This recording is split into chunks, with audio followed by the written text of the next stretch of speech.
ressurgit d'un autre temps ce blason guerrier. Et puis, il y a cet homme au profil d'empereur romain, patriarche craint et vénéré, Enzo Ferrari. Il y a enfin ces voitures qu'il voulait toujours plus sauvages, toujours plus indomptables et rouges, invariablement rouges. Si Ferrari a cette image, c'est que Ferrari le mérite. Donc Ferrari est présent en Formule 1, c'est l'équipe qui est présente depuis le plus longtemps, une cinquantaine d'années. C'est l'équipe la plus titrée et c'est l'équipe la plus légendaire. Il y a tout, les triomphes et les défaites, des rires et des larmes, les heures de gloire et les instants de drame. C'est une légende et c'est un mythe. Pour des millions d'hommes et de femmes qui ont l'âme rouge Ferrari, c'est un opéra toujours recommencé.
C'est sûrement un mythe, mais en tout cas c'est un mythe avec beaucoup de problèmes à résoudre, avec beaucoup de choses difficiles, sûrement plus difficiles qu'ailleurs, plus difficiles d'ailleurs déjà pour la première bonne raison que Ferrari est le seul constructeur et la seule équipe à fabriquer le moteur, à fabriquer le châssis. Ça veut dire que ça double, ça multiplie par deux tous les problèmes.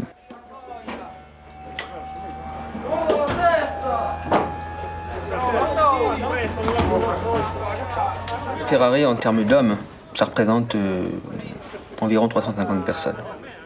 Si on compare Ferrari à une autre des plus grandes équipes, châssis plus moteur, on trouve une différence de moins 50 personnes.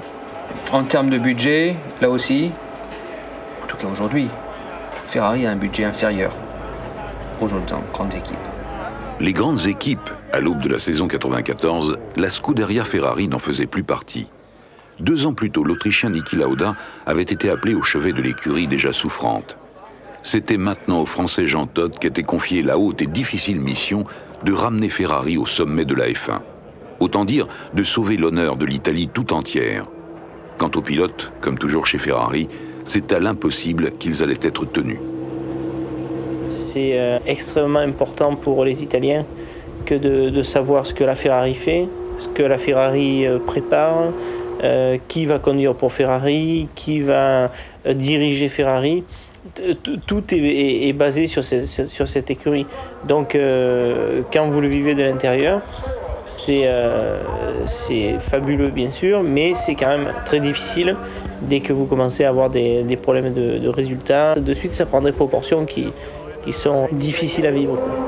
Difficile à assumer surtout. La condition de demi-dieu engendrée par le seul fait de porter une combinaison rouge frappée d'un cheval cabré. La presse, elle est très présente, trop présente, mais ça fait partie de l'ensemble. Elle pèse sûrement parce que il y a les vrais problèmes et les faux problèmes. Donc les vrais problèmes, il faut les affronter. Et c'est dommage parfois de devoir affronter des faux problèmes qui n'existent pas parce que la presse les a mis en avant. Instaurer de la raison au royaume de la passion, Il fallait une bonne dose de courage pour endosser ce costume d'empêcheur de rêver en rond. Car même si les légendes ne se nourrissent pas de raison, c'était le chemin obligé que se devait de retrouver la Scuderia Ferrari pour qu'il soit à nouveau des millions à rêver en rouge. Avant tout, il faut qu'on ait une équipe soudée, homogène, avec un objectif qui est de gagner. Et Ferrari, moi j'ai le cœur Ferrari.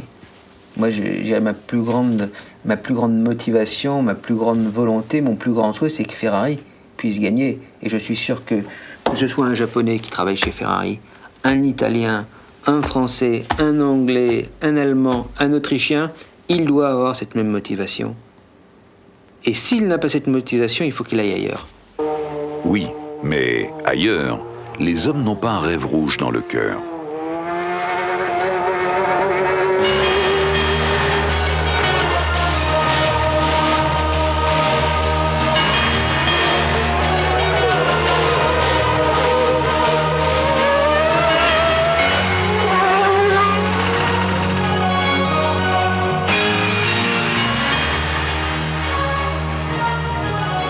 En Formule 1, on ne devient pas pilote Ferrari pour souscrire à un quelconque plan de carrière. On entre chez Ferrari comme on entre en religion. Et s'il y a un culte Ferrari rassemblant des millions de fidèles sous la bannière rouge, ornée du Cavallino Rampante, il y a aussi les commandements à ce culte, édictés par Enzo Ferrari lui-même. De ses pilotes, il exigeait bravoure et sens de l'honneur. Ses créations, voitures de route ou machines de course, il les voulait d'une pure et mâle beauté, mais sans aucune concession à l'esthétisme. Sublimés par son génie, les F1 rouges ont toujours été des machines sauvages, souvent indomptables. Je suis arrivé en F1, j'ai eu la possibilité d'aller chez Ferrari. Pour moi, c'était un double rêve, quoi. C'était l'écurie de prestige. Ferrari, je l'ai dans le sang, et puis c'est difficile à expliquer, quoi. Ça, c'est des choses extrêmement difficiles à partager. Il y a toujours un épisode, il y a toujours quelque chose qui fait que c'est différent qu'ailleurs. C'est aussi ce supplément d'âme latine qui a attiré puis retenu l'Autrichien Berger au sein de la Scuderia Ferrari. We all know that Ferrari has something special. It's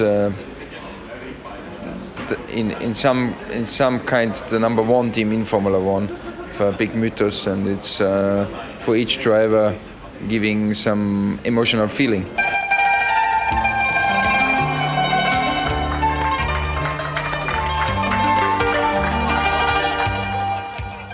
Ce feeling dont parle Berger, cette atmosphère si particulière dont parlent les pilotes à chaque fois qu'ils évoquent la Scuderia, ne serait-ce pas tout simplement le don qu'a cette écurie à laisser aux hommes leur âme d'enfant ? Car elle a un don, assurément, cette écurie. Elle a le don d'être différente et de cultiver sa différence. Elle a le don de rire et de pleurer. Elle a le don d'afficher ses états d'âme, ses joies, ses peines et même ses drames. Elle a le don de vivre sa vie au grand jour, sans crainte et sans faux semblant. Elle a le don d'amener partout avec elle un petit coin de son ciel bleu d'Italie, un rayon de soleil, un joli grain de folie. Elle a des dons, cette écurie, mais aussi une permanente contrainte, celle de dompter des Formule 1 au tempérament de feu, dénominateur commun à toutes les machines frappées du sceau du cheval cabré.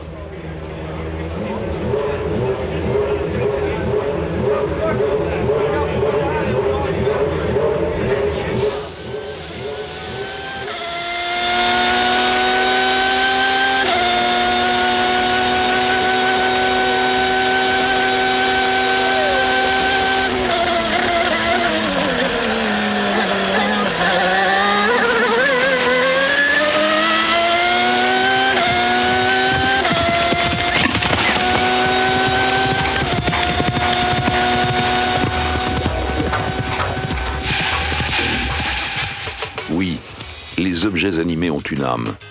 Et l'âme des Ferrari, leur moteur, porte en elle la palpitation, par-delà la mort, de celle d'Enzo Ferrari. Fou de mécanique, l'Ingegnere avait élevé au rang de chef-d'œuvre ce qui n'était à l'origine qu'un accessoire à l'automobile. Ces moteurs, il voulait qu'on les regarde comme on regarde les carrosseries de ces voitures, avec plaisir. Il voulait qu'ils aient de la gueule, une gueule d'où se dégage la même impression de puissance, le même sentiment de perfection.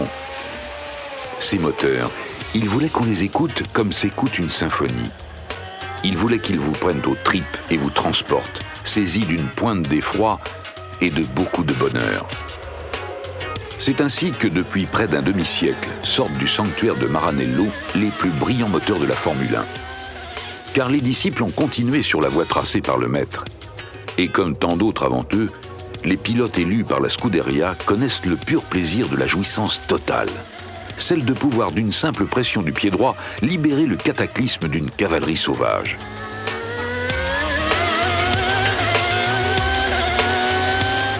Mais s'ils prennent leurs pieds, et ce fut le cas en 1994 comme souvent par le passé, ils se prennent aussi parfois la tête, car les châssis, eux, n'acceptent pas d'aussi bon cœur le caractère bestial des V12.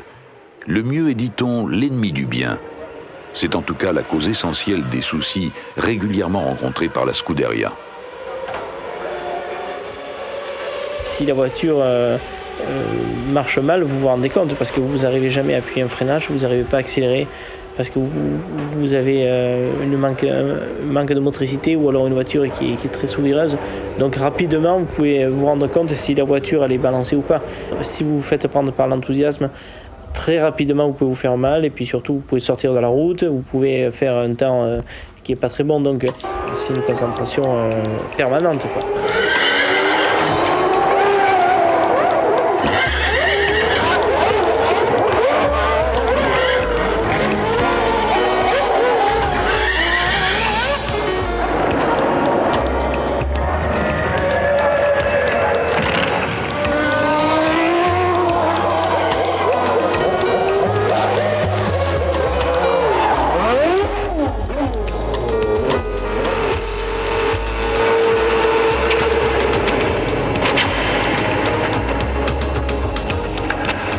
Les F1 sont des pur sang rétifs, récalcitrants à toute tentative de domptage.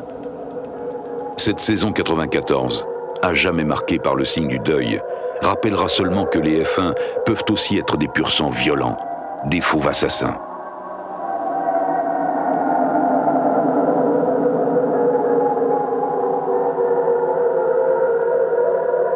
Thanks to some materials what comes into Formula One a few years ago, nobody really was hurt in a bad way. And then this year we lost 2 drivers suddenly, but I think it shows again what racing means. And we all waked up, we all did a lot of thinking about safety for the future, and I think what we did, we have it now a bit better under control, but it always can happen again.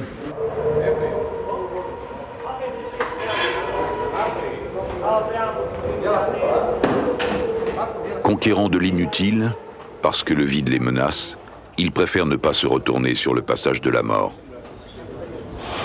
All of us, we love racing, our life is racing, and at the end of the day you think about it, you are hurt, you have bad feelings, but you love it, and if you love something, you're always going to do it again.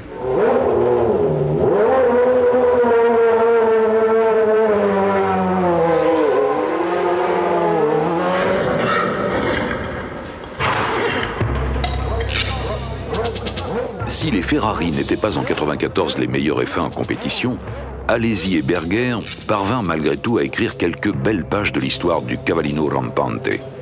L'un est latin, l'autre germanique. Ils ont pourtant tous les deux le même sang chaud qui coule dans leurs veines. Ils ont tous les deux besoin de chauffer leur passion au feu de ces moments de tension extrême, de plaisir intense et inouï, de ces instants de jouissance incomparables et irremplaçables que génère l'exercice hallucinant des départs de Grand Prix.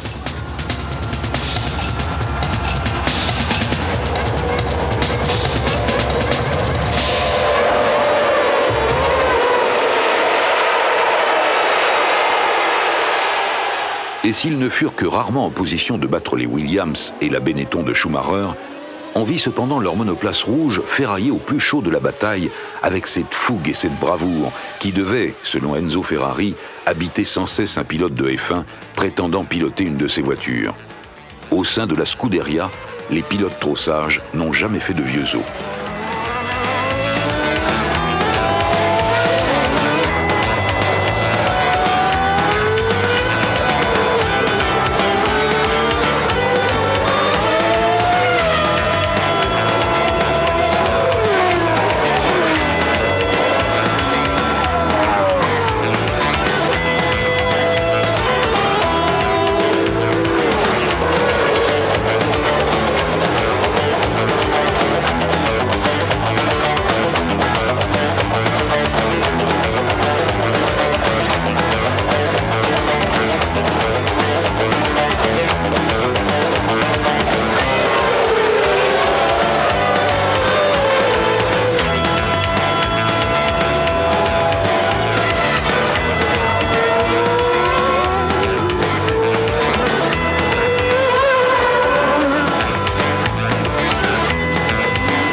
Senna, c'était un pilote.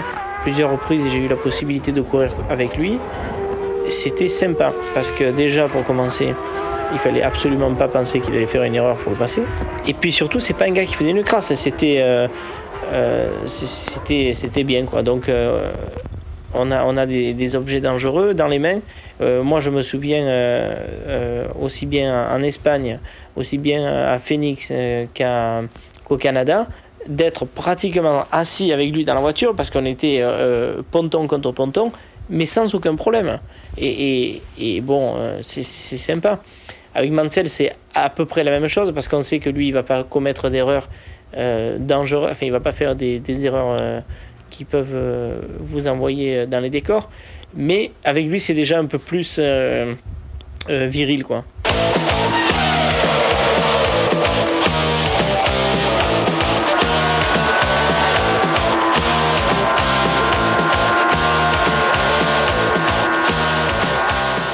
En fin de saison, les Ferrari feront même mieux que se livrer à des baroutes d'honneur. À grands coups de courage, la rage au ventre et toute griffe dehors, les pilotes de la Scuderia viendront joyeusement piétiner les plates-bandes qui leur étaient restées interdites en début de saison.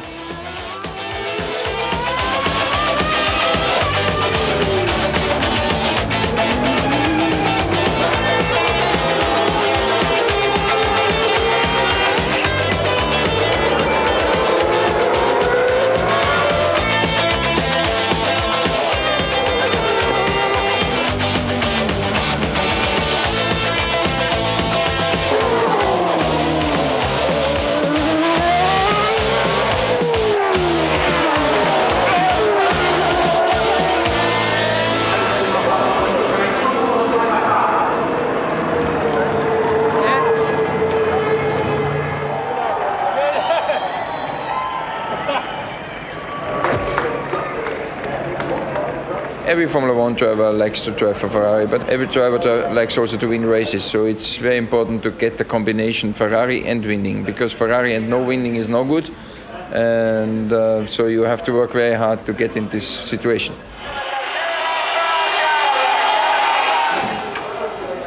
Rien de ce défi permanent aux lois de l'équilibre, rien de ce gigantesque jeu d'échecs où la mort elle-même participe, rien de ce défi permanent n'aurait de sens s'il n'y avait pas, seul et unique objectif, la victoire en ligne de mire, rendez-vous obsessionnel que se fixent pilote et écurie 16 fois l'an. Rien, et certainement pas même leur vie, du plus humble des mécaniciens jusqu'aux pilotes dans leur cockpit, n'aurait de sens s'ils ne rêvaient en permanence à des victoires plus belles les unes que les autres.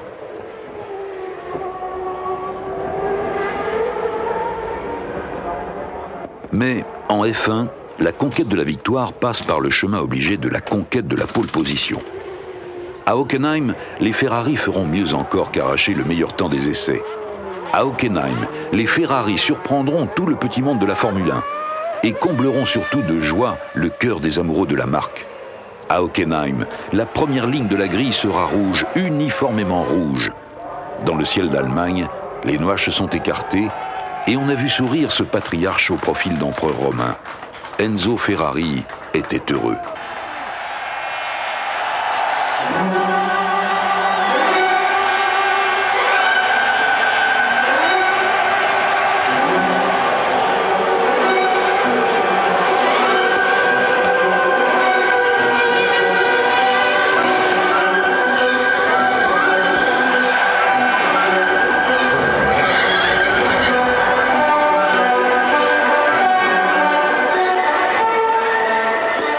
si le fantôme d'Enzo Ferrari était présent dans les nuages du ciel d'Hockenheim, c'est que ses voitures y affrontaient la redoutable Benetton du non moins redoutable Schumacher.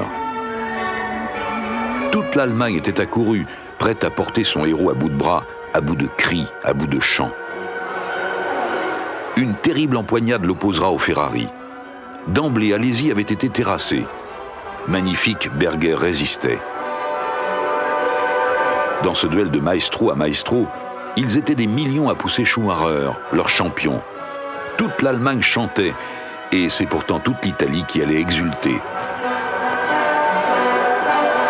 Schumacher capitulait et Berger triomphait, mettant un terme à 5 années d'insuccès, autant dire une éternité.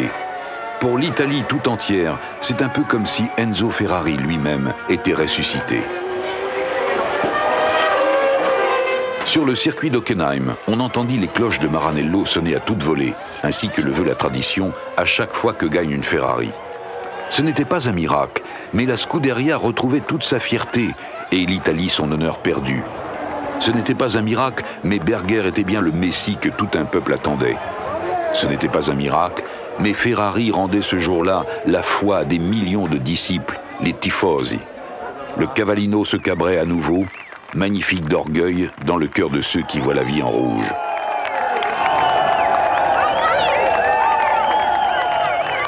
Il y a une grande attente de la part des tifosi. Alors, cette grande attente, elle est pour l'ensemble des épreuves du calendrier de Formule 1. Et puis, elle se trouve encore plus importante lorsqu'on est en Italie. Alors, il y a Imola, Grand Prix de San Marin, et puis il y a Monza. Et Monza, c'est le rendez-vous de l'année pour les tifosi.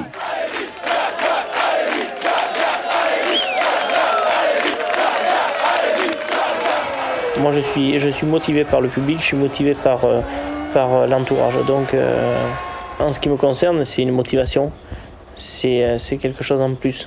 Et si des fois j'arrive à me surpasser, c'est à cause de ça. À Monza, quand vous sortez des stands, vous voyez toute la tribune se lever, vous voyez tous les drapeaux et vous êtes acclamés.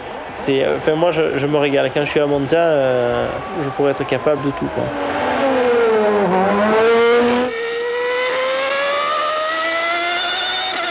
Monza, c'est aussi la cathédrale de la vitesse, dont les voûtes retentissent depuis toujours, de la symphonie magnifique des V12 Ferrari.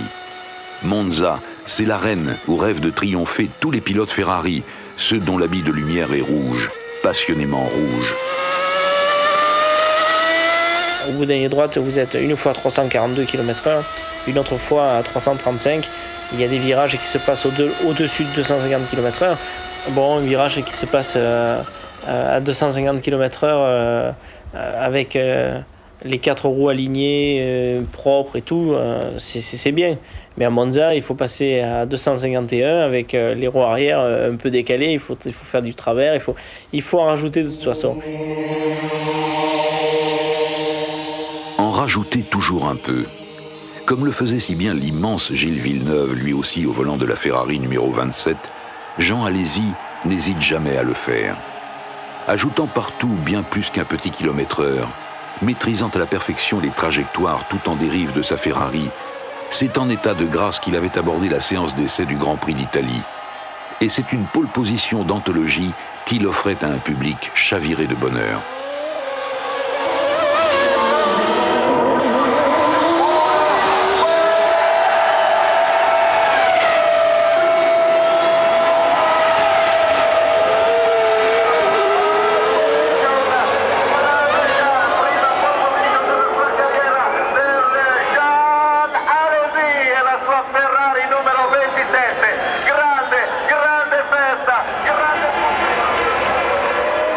Elle était belle pourtant cette pole position, mais il est fragile le bonheur. Il y croyait pourtant l'Avignonnais en cette victoire si bien dessinée. Ils y croyaient pourtant, tous ces fidèles, en ce triomphe annoncé. Mais on a beau être dans son sanctuaire, on a beau être au milieu des siens, on n'en est pas moins exposé aux malédictions.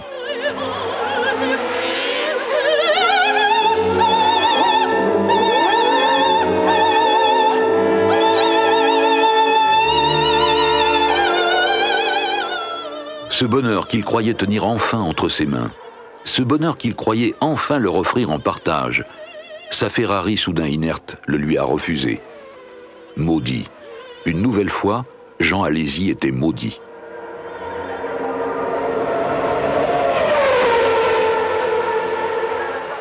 Comme pour adoucir sa peine, Gerhard Berger ramènera une place d'honneur. Sur tant de peine, c'était un pansement de douceur. Et surtout la promesse pour tout un peuple de voir bientôt une Ferrari triompher sur sa terre. Les tifosi l'avaient bien compris, qui firent à nouveau danser les étendards du Cavallino Rampante. Comme au plus beau jour, le champagne pouvait couler, la joie pouvait déborder, et les héros pouvaient saluer, car la fête ne faisait que commencer. Elle brille depuis 50 ans, la crinière du cheval cabré. Les aléas du temps et les dieux de la course ont beau dresser sur sa route des obstacles toujours nouveaux, elle brille d'un éclat toujours plus vif, toujours plus rouge. Elle brille depuis 50 ans et brillera aussi longtemps que veillera sur elle l'esprit de l'homme au profil d'empereur romain. Elle brillera ce que brillent les légendes, elle durera ce que durent les mythes, une éternité.